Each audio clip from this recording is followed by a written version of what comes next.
All right guys, the project today is actually in the remodel side of things. We're going to reface some bathroom cabinets. We had the real typical golden oak cabinets, kind of 90s chic you might say, and it's time to replace those and update them. The cabinet base is actually red oak and it's really flat sawn material, and so we're going to switch that up. We're going to stick with the red oak, but we're going to go with some nice quarter sawn material and reface the drawers and the doors and actually leave the cabinet base. So it's a great project. Maybe this will apply to something you want to tackle at home. Stick around.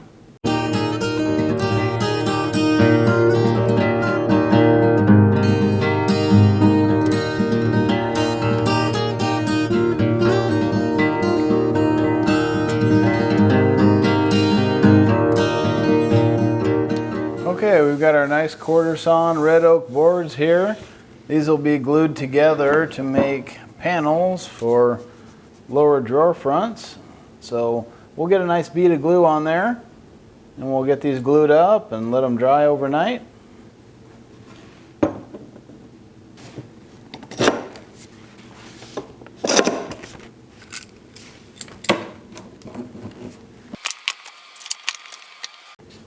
Always take a second and make sure that your panel is flat. Looks like we're meeting at the sides, but we're a little low in the middle.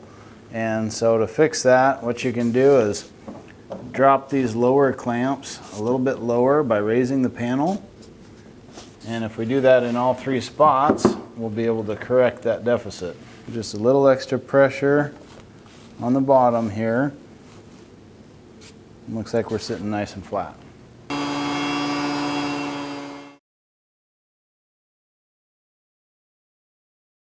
So this is the type of golden oak finish that we're starting with, and you know, these are 20 years on and they're actually in surprisingly good condition, but like most things, they go out of style before they wear out.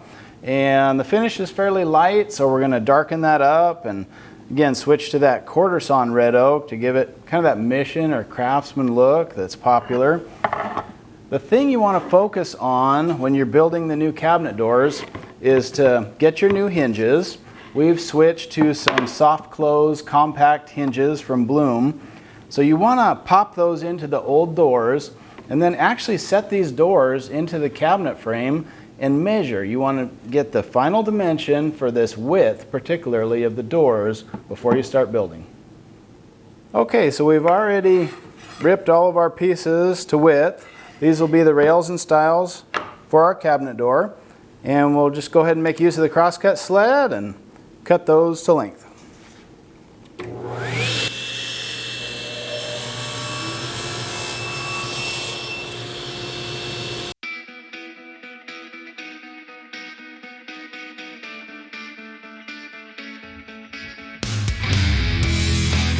And the lower rails are actually a little bit wider. The top ones were 2 1/4 wide. These bottom ones will be 3 inches wide. So we'll cut those.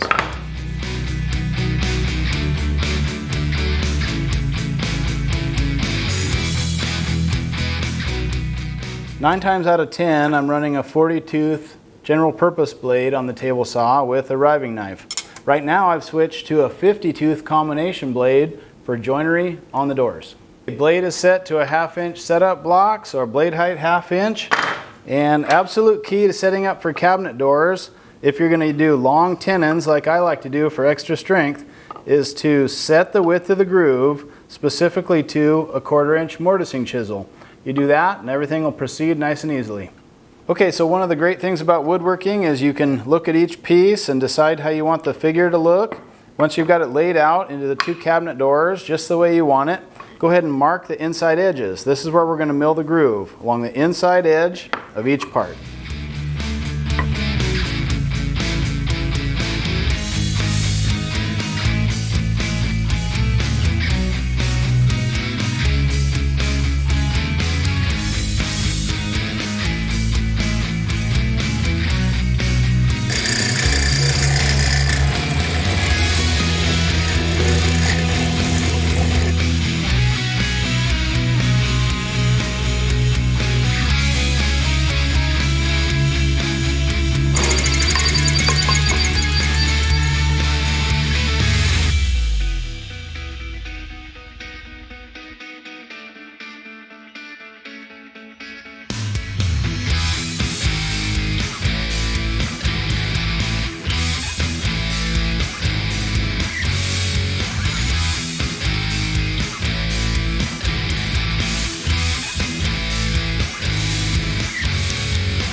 Okay, back to the bench, and we'll do a little bit of work with the shoulder plane to get those cabinet door frames fitting just right.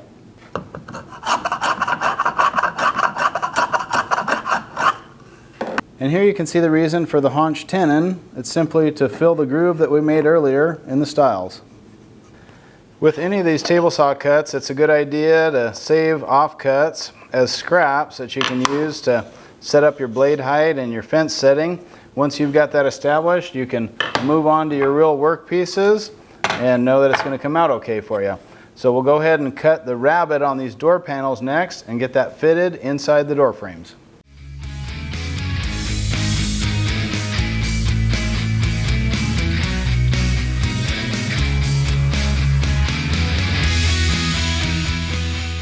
Well, you'd certainly like to confirm that your rabbeted panels fit okay into the cabinet frames that we made. And so just drop that down into position. If you can get your parts fitting together with just light clamping pressure, I think you can proceed confidently to a glue up. Now what you'll have is a standard mission style door on the front with a little bit of a recessed panel. On the back, it's flush with the cabinet parts.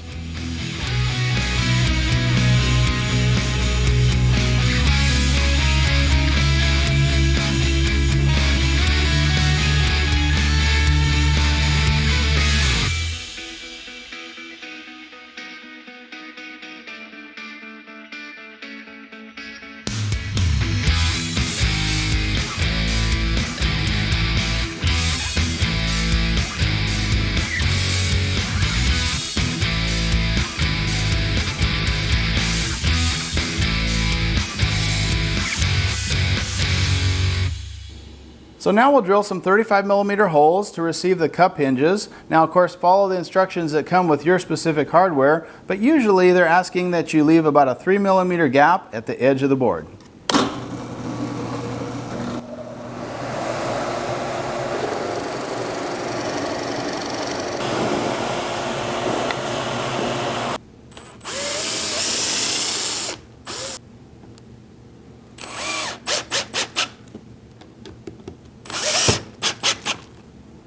All right, we've got those cabinet doors put together, and these nice figured boards will become our drawer fronts. Again, we're not replacing the cabinet boxes in this case. It's a lot less labor this way, just replace the drawer fronts. So it's a total cabinet reface, but a lot less work. We've also got some strips of quarter sawn oak. These are going to become trim strips. We'll first put a round over along one edge, and then we'll rip these to 3/4 inch. It's really nice for hiding any irregularity between the cabinet and the wall.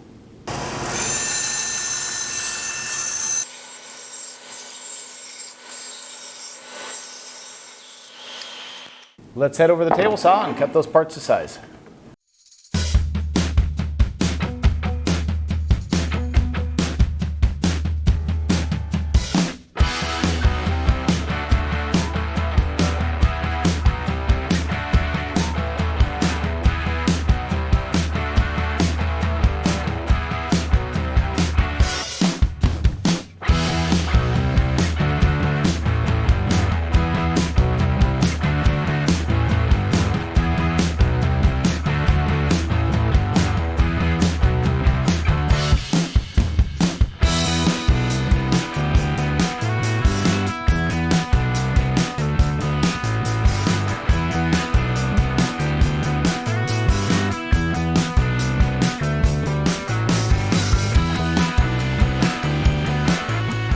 So this is a situation why it's so important to hang the cabinet doors first before you commit to sizing the drawer fronts and this false front to size, because you don't know exactly how wide the two cabinet doors are going to be together. Your plans will have a certain call out, but by the time you trim the gap at the front and account for the exact amount of overlay once everything's adjusted, this size could vary by 3/16, 1/4 inch, something like that. So you want to have an exact measurement to go by so that everything lays out just right. All right, we've got everything nicely sanded, so we'll get going on the stain. Let that dry overnight, and then 2 coats of lacquer, and we'll be ready to assemble this cabinet.